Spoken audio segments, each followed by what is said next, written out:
Being a co-founder of a high-growth startup company, I am constantly focused on shaping our business to reach its full potential. And I had a conversation this week with somebody that opened my eyes to a slight problem that I have, a little tiny case of SOS, or shiny object syndrome. Now, it's not a severe case. It's not so overwhelming that you would find me dropping everything to chase the next shiny thing. But it is just enough to distract me just a little bit and to keep my mind occupied with the what if and the what's next. And maybe even enough so that I take a little dabble for a little while at least in my mind into something brand new. Digging a bit deeper into the cause of this syndrome of mine, SOS, I had a revelation to myself. My desire to explore the new is also potentially an attempt to avoid finishing the old. By moving from task to task before I've actually quite finished everything means that I don't actually have to prove to myself or to anyone else for that matter whether I succeeded or I failed in that task.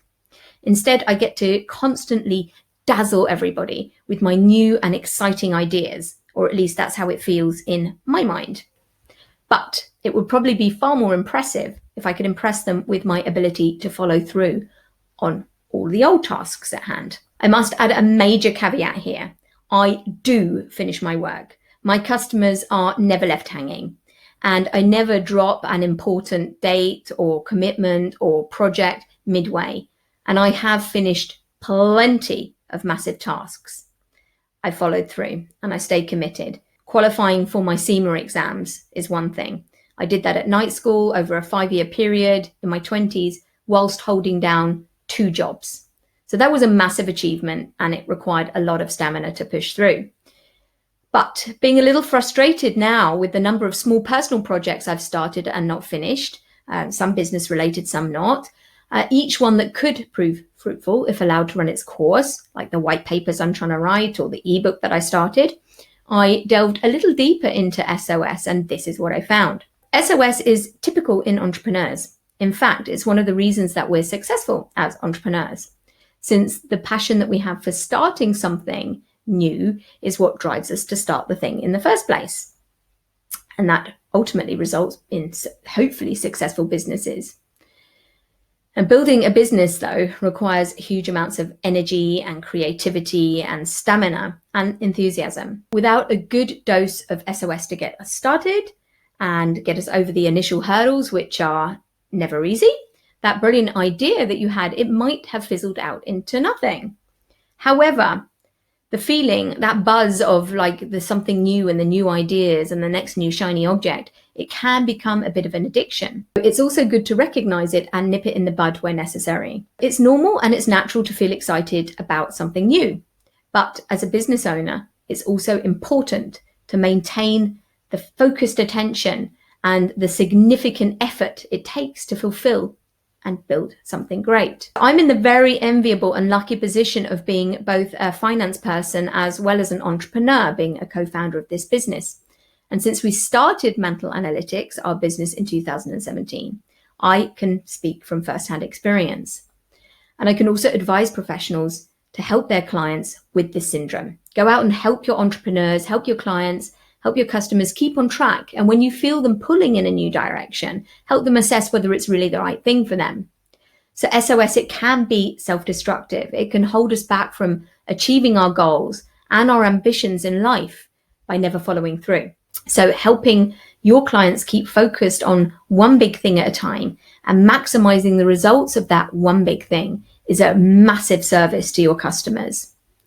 Luckily, the cure for SOS is pretty easy. The first major step is just recognizing that you have this syndrome.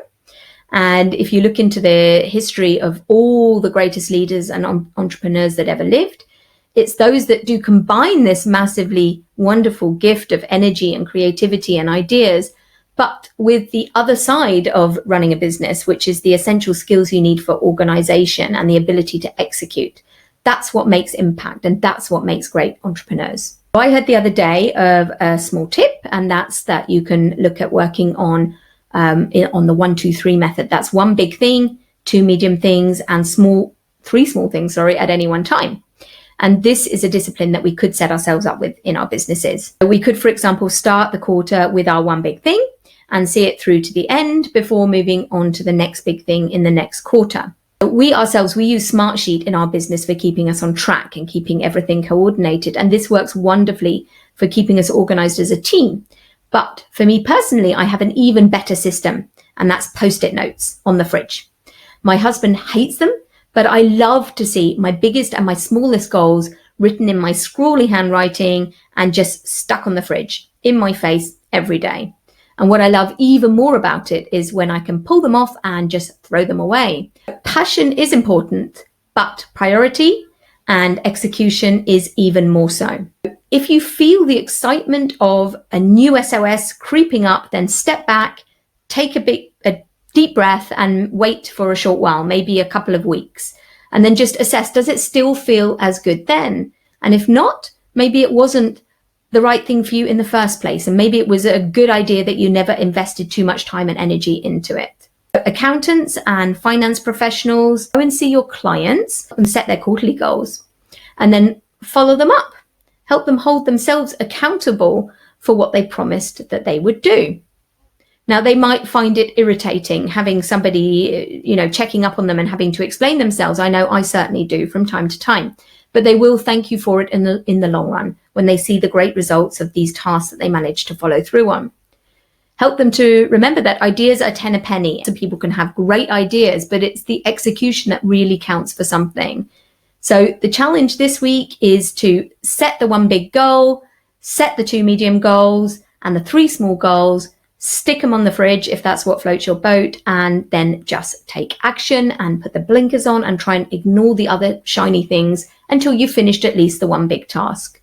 So good luck.